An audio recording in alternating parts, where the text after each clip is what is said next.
Hello students and welcome to the lecture. So students, as we know that we are covering the national integration. Okay. So this is the topic on which we have been discussing right now.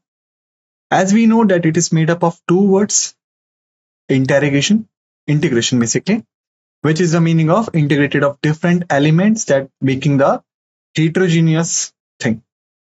And in case of this, basically we can say that we having the different elements in a society that are making the heterogeneous society.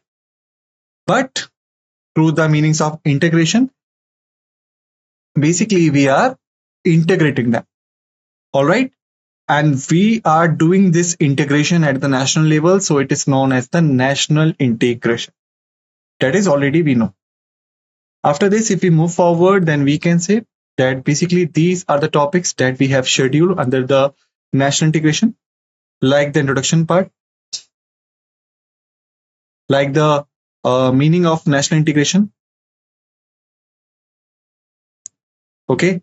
Like the aims of national integration, like the role of various factors in promoting the national integration, like the obstacles to the national integration, like the National Integration Council, like the National Foundation for Communal Harmony.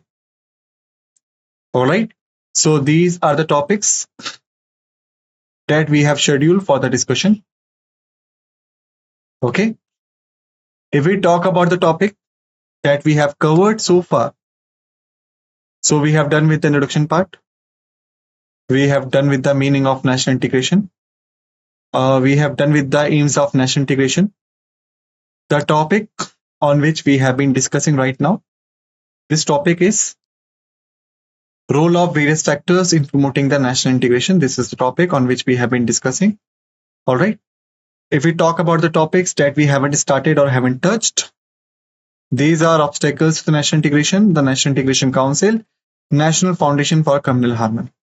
Okay. So this is the entire picture that we have created so far all together. So basically in this lecture, we will start from where we have left in the previous lecture. I hope you revise the previous lecture before you have come for this lecture. As many times I have told you, that is for your own benefit, so that the thing should not be compiled up when you have to give your exam. Okay. The things should be in a revision phase or in a second or third time revision phase, so that you will be able to grasp the points and figures in your mind for a long duration. Okay. So let's start the lecture. Okay. So this is what we have covered in the previous lecture. Now let's move forward. Okay. So role of cinema, sports and literature in the national integration. We are going to talk about it. All right. But before this, there is a question waiting for all of you. All right. Basically, in the previous lecture, we have talked about the MNCs. It stands for the multinational companies. Okay. We have talked about the MSME, micro, small and medium enterprises. There is a one thing also, okay, that we require to talk about. Okay. In India, we know basically we practice the three types of companies: charter companies, the statutory companies, the legal companies, and the constitutional bodies. Okay. The charter is the organization that has been established by the royal orders of king or queen. Okay, like the East India Company. Statutory, it means which has been established after passing a certified act. Like you can say the LIC Life Insurance Corporation, LIC Act, NHB, National Housing Bank Act. All right. Thereafter, another one is the constitutional organization. The organizations which having their mention in the Constitution of India, like the UPSC, the Union Public Service Commission, like the ECI, the Election Commission of India. Okay, these kind of things. But legal companies are which companies? How you can say that this company is legal company, not a chartered, not a statutory, not a constitutional? Okay, so you can say because it has not been established because of the royal orders of king and queen, because it is not having its separate act under which it was established, because it is having no mention in the constitution. So it is a legal company. But if it is a legal, so there must be some particular act and law through which it is driving its power, okay, through which we could validate its establishment. So what is that particular act? This is the question. So to answer this question, you will have the 30 seconds. You are required to tell me the particular act through which we establish the legal companies in India. Your time starts now.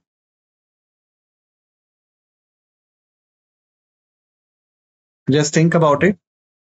It is also an important point. 10 seconds have been passed off. Last 20s are remaining.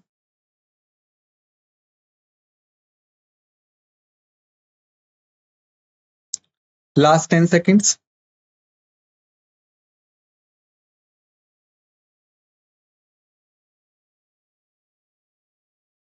Okay, the time's up. So basically, any legal company that existed in India, that is existed because of the act that is known as the Companies Act. Okay, Companies Act is the act which gives the establishment and the legal powers to any organization that is registered within itself. Okay, so now if we're talking about the Companies Act, so here I'm going to ask you the two questions separately. Okay, the first question is, when was the first Company Act passed? Which was the year? During which year the first Company Act was passed? This is the first question that I have presented before you. You are required to answer it. 30 seconds I will granting you to give the answer. Your time starts now.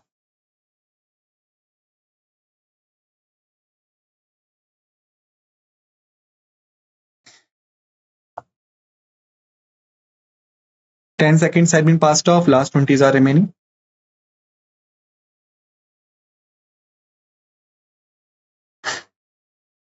Last 10 seconds.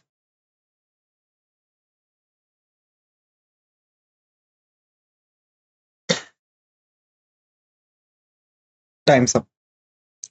So the first Company Act was passed in the year of 1956. Okay. So 1956 is the year when the first Companies Act was passed. That is the first question that I have asked you. The second question that I'm going to ask you is that when was the second Company Act was passed? Okay. For this, again, I will give you the 30 seconds to think and answer. And your time is going to start now. Just think about it. 10 seconds have been passed. Last 20s are remaining.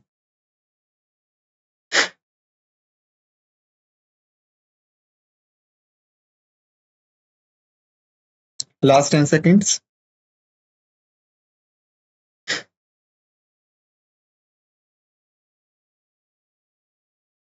Time's up.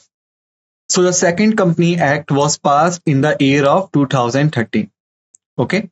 So when was it passed? It was passed in 2013. Third question is also relevant with that field. When was the Companies Act got amended recently? Remember the question what I asked you? When was the Companies Act amended recently? When was the Companies Act amended recently? That is another type of question. So to answer this question again, I will give you the 30 seconds to think and answer. Then I will provide you the answer. Okay. So your time starts now.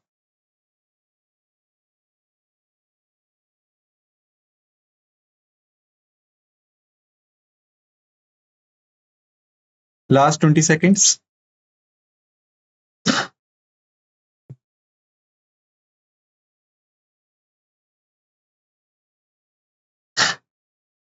Last 10 seconds.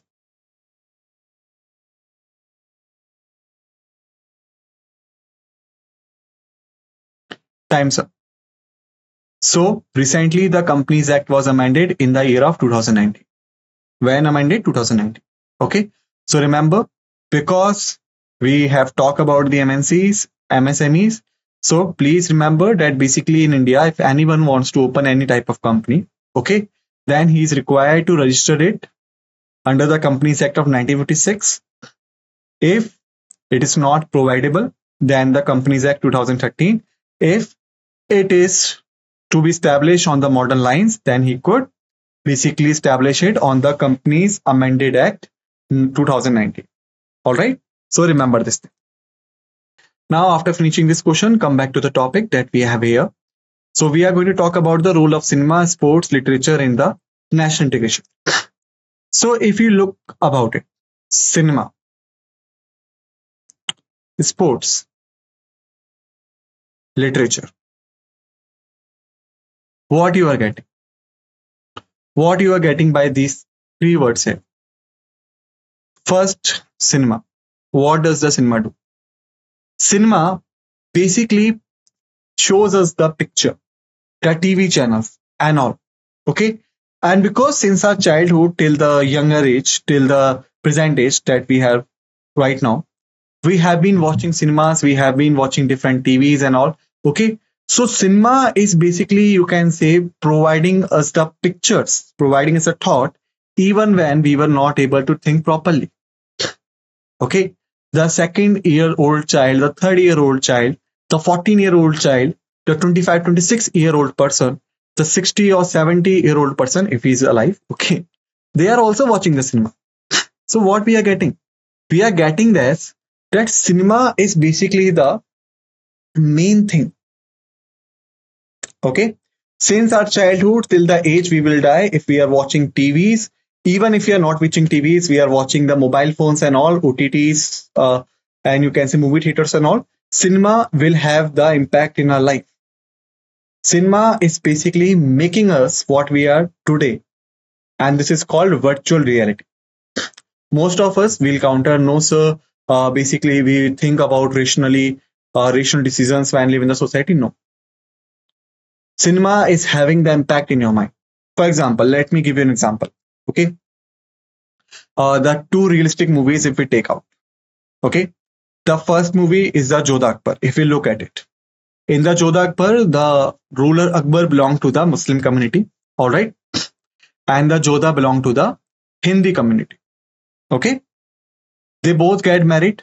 And then in the movie, it is shown that how the Badshah Akbar basically ruled over the territory, how he maintained the peace and harmony. So when you watch this kind of movies, what you got? You got that, yes, we should maintain a peace, we should maintain the harmony, then we would be a robust and the united entity and all. This type of thoughts you got. Second example, if you will take, suppose you have watched the movie 2611 or 2611. In the 2611, if you watch it, what you will get? That in the year of 2008, there was a massive terror attack that launched on our financial capital, Mumbai. Okay. Several terrorists entered the city. Okay. And then they attacked various areas in the cities like the Leopold Cafe. Okay. Like the Taj Hotel, Oberoi Hotel and all. Most people we lost in this attack. So if you watch these kind of movies, then what you will see? Basically, you will find different thoughts regarding the communities, and these thoughts are different from the thoughts you have collected from the Jodha Akbar. So if the cinema keep promoting the movies which are basically, you can say, promoting the peace, the social harmony and all, then ultimately the viewer will get the impact of it, the positive impact. If the cinema is, you can say, showing the movies of clashes, the communal clashes and all, ultimately the viewer will think about this direction. Okay. Sports, if we talk about sports. Sports is the event, mainly the team sports, where everyone is dependent on each other. Okay. So basically, sports is the best way to building a society that we require. Why? Because suppose you are in the football team. Football is a team sports. Okay. So if there are certain players, mostly 11 and 12, I do not know the exact figure. Most probably 11, 12 members are there. All right. 11, 12 players are there. Each and every player is dependent on each other. Some of you will be the striker. Some of you will be the defender. Some of you will be in center. Some of you will be a goalkeeper and all. Okay. So if you want to win, if you want your team to win, basically you are required to cooperate with each other. So you can imagine yourself, if you are in the football field, okay, and you are taking the ball towards the goal of opponent's team goal, you are seeing your teammate is running beside you. You have the ball right now. Just imagine. And the other players, other teammates of the opponent teams, they are covering you. So is it good to keep the ball with yourself? No. Why? Because you will be get countered. They have surrounded you. So what you should do, you should pass the ball. If the another teammate of your team is belonging to the other community, ethnicity and all, so will you not pass the ball to him? No, you will pass the ball. Why? Because you require your team to win. Similar things we could also implement in a society.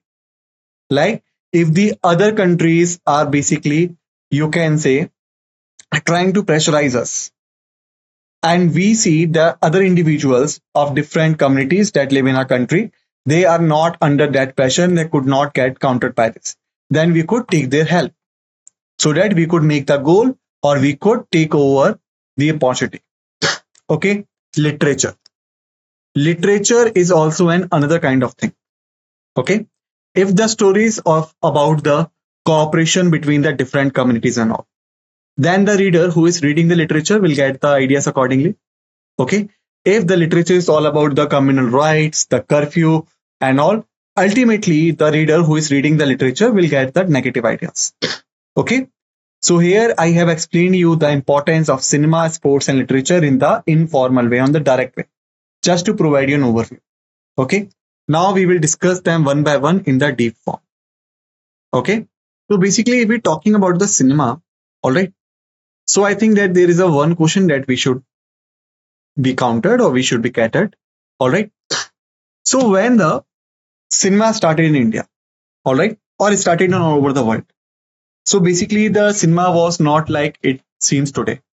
Okay, like if we look at the cinema today, what we will notice that the movies, the graphics and all, they are so much, you can say, modified, but these were not like these are today. Okay, there were so many improvements that have been taken places over the period of time in India. So now I'm going to ask you a simple question. When was India's first speaking movie came out? Okay, before this, let me tell you, prior to this, basically whatsoever movie you watched in the previous times, those movies did not have any voice. These only had the actions. Like if you have seen the Charlie Chaplin was the one of the most funniest characters in the world of cinema at the global stage. So Charlie Chaplin movies did not have any voice. They just have the actions. Similar we have in India. But I'm going to ask you, in which year India's first speaking movie was released and what was the name of that movie? Okay, to answer this question, again, the 30 seconds time period I will give you. So your time starts now. 30 seconds you have to think about it, then I will give you the answer. 10 seconds have been passed off, last 20s are remaining.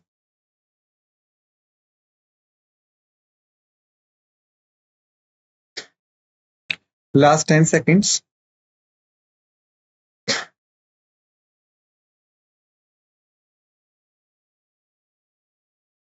Time's up. So the correct answer is Alam Ara. Alam Ara was the name of that movie and it was released in the year of 1931. Okay, so in the year of 1931, India's first speaking movie, that name was Alam Ara, was released. Now the second question is also, you can say, related with the cinema, but here I will not ask you the joint question like I did with the case of Alam Ara movie. Like the name and the year, I have asked you in the same question. Now I'm going to ask you, like you almost aware about the black and white cinemas.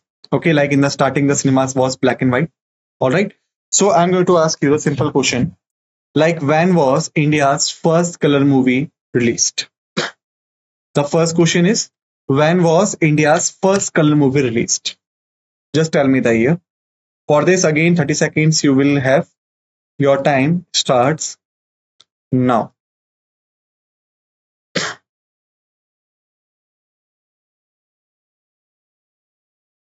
Just think about it. 10 seconds have been passed, last 20 are remaining.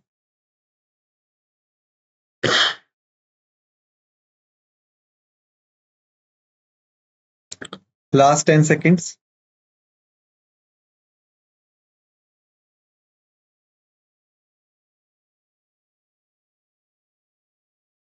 Okay. So the correct answer is 1937. 1937 was the year when India's first color movie was released. Now the second question is also with the same movie. What was the name of that movie? Or you can say, what was the name of India's first colored movie? Okay, for this you will have the 30 seconds again. Time will start now. Just think about it.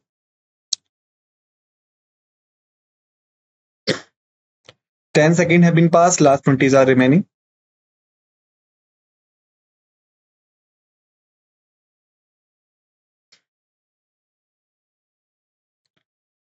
Last 10 seconds are there.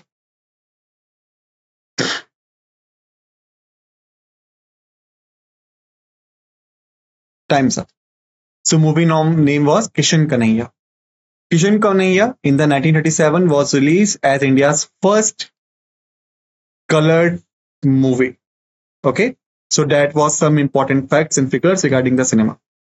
So if we talk about it, then we can say during the 1960s and the 1970s, during this time period, the Hindi and the regional cinema. Hindi and the regional cinema. Hindi cinema is the Bollywood. Okay, regional like Tollywood, Mollywood, and all. They played a vital role in promoting the Indian nationalism and secularism.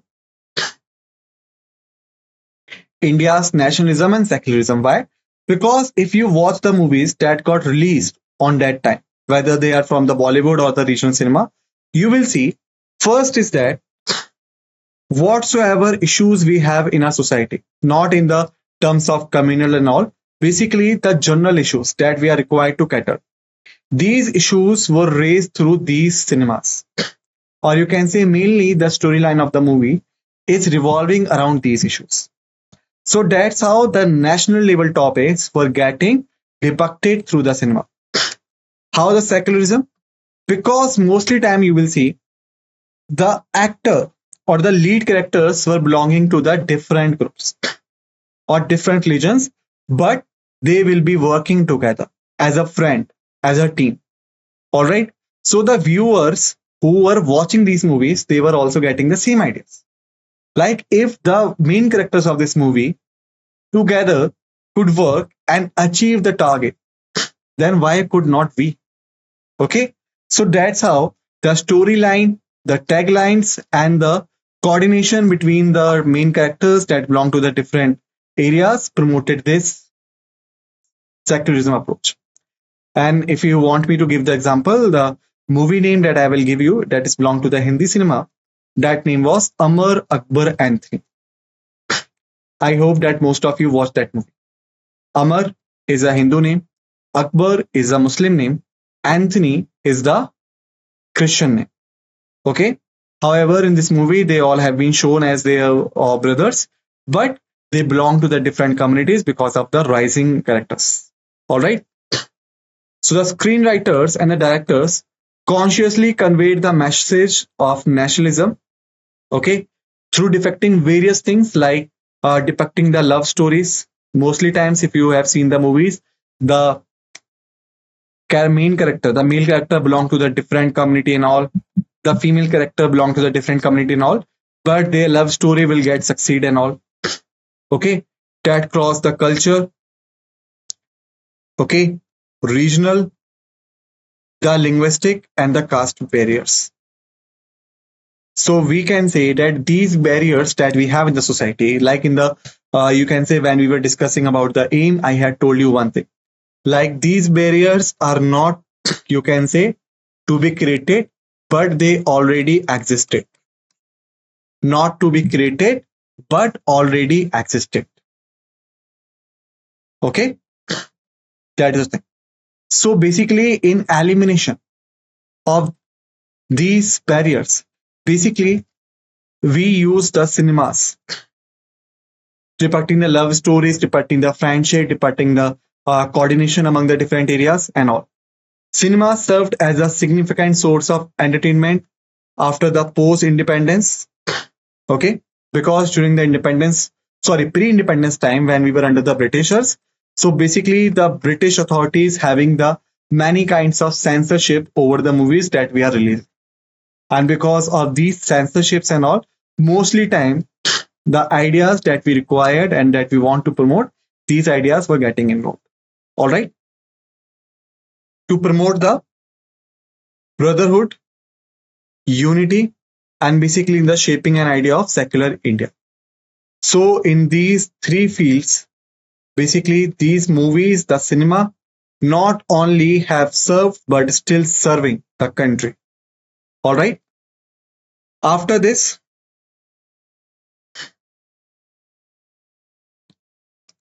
the sports. Okay. While India's hockey tradition has been strong, cricket has played a central role in uniting the Indians, fostering a sense of national pride and unity. You can even say whenever the Indian team plays against any team, okay, of the world era, doesn't matter whether he's Hindu, whether he's a Muslim and all of us cheers for the country. Okay, right?